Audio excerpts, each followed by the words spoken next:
आला स्टॉल? पुण्यावर आलो आम्ही. आमची फॅक्टरी आहे दिल्लीमध्ये, मायापूर इंडस्ट्रीजला.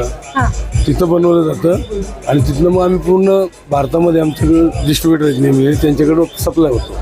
आणि हा स्टॉल आम्ही स्वतः मी लावतो, कारण लायसन ज्याचं आहे त्यांनी स्टॉल लावायचा, इतरांनी लावायचा नसतो, अलाउड नाही.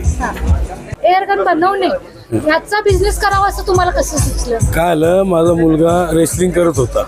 सुशील कुमार जो जिंकला ऑलिम्पिकमध्ये कुस्तीत, तो बरोबर होता. पण त्यांनी ही लाईन नंतर सोडली आणि मग अभिनव बिंद्रा हे एकत्र आल्यावरती त्यांनी तिकडे गेला. त्याला वाटलं की आपण त्या लाईनला जावं, शूटर बनावं. तर त्यांनी तिथल्या सरांना, कोचला विचारलं की तुमची फी किती आहे? त्यांनी 1 महिन्याची फी 1,65,000 सांगितली. 1,65,000 सांगितलं. त्याला वाटलं आपण 1,65,000 बिझनेस उभा करू. मग असते असते या बिझनेसमध्ये आला आणि मग त्याच्यानंतर आता त्याची फॅक्टरी झाली स्वतःची. हे ज्या गन आहेत त्या फक्त शेतातल्या वापरासाठीच्या आहेत की काही शूटिंग स्पर्धेसाठीच्या वगैरे आहेत? या लहान मुलांना स्पर्धा, शूटिंग आणि शूटिंग करताना माणसाला वय मर्यादा लागत नाही. ज्याची नजर चांगली आहे त्याला शूटिंग करता येते. असं नाही की बा एवढं एज झालं मग त्याने आता शूटिंग करायची नाही, असा काही प्रकार नाही याच्यात. आणि हे जे आहे हे शेतकऱ्याला प्राणी पक्षी चोर पळवणे, नेमबाजी शिकणे, स्वतःचं संरक्षण करणे, प्रॉपर्टीचं संरक्षण करणे.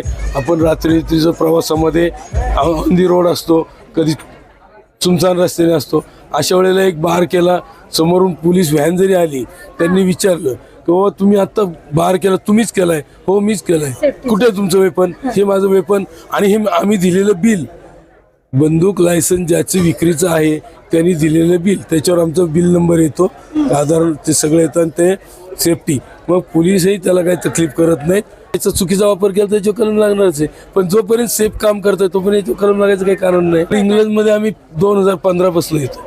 कसा रिस्पॉन्स गडिंगला? रिस्पॉन्स एकदम, म्हणून तर परत परत येतो ना. संजीवन कृषी प्रदर्शन मध्ये आज एक अनोखा स्टॉल दिसून आला. सगळ्या प्रकारच्या गन या ठिकाणी बघायला मिळाल्या. गडिंग्लज, आजरा आणि चंदगडकरांसाठी अत्यंत उपयुक्त असा हा सेल आहे. कारण आता आपण सध्या बघतोय हत्तींचा आणि गव्यारेड्यांचा धुमाकूळ आला, अशा जनगर्जना लाईव्ह मधून तुम्ही बातम्या बघतच असणार. पण आपल्या सेफ्टीसाठी आणि शेतीच्या संरक्षणासाठी इथल्या गन आपण वापरू शकतो आणि यांच्या लायसनमुळे त्या वापरण्याला आपल्यालाही अलाउड आहे.